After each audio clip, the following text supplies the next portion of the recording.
ngam shampoi berkat Pasa sisian pat ngantang kendo biang iapi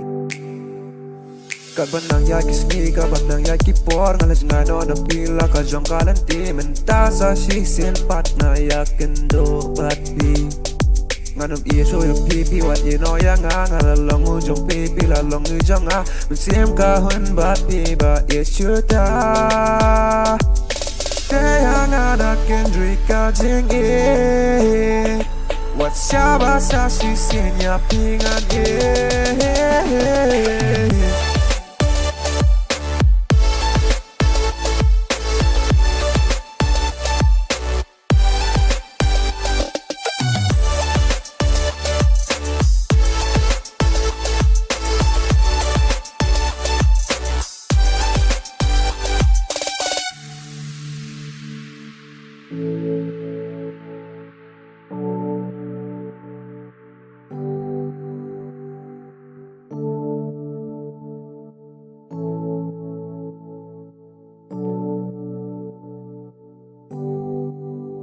Ngam shampoi berkat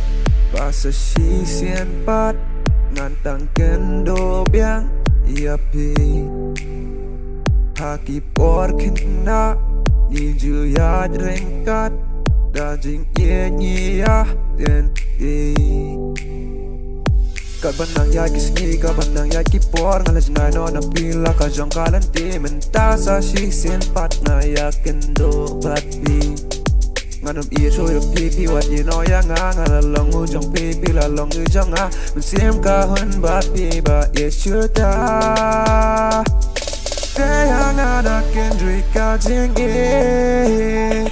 Wat siapa sa sisinya pingan e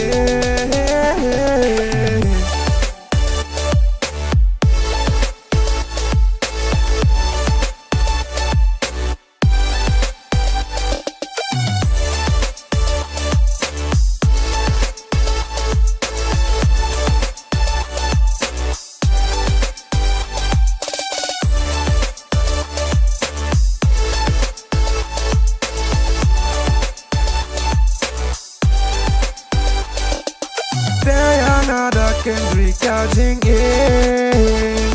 Wat siapa sa sisinya pingan e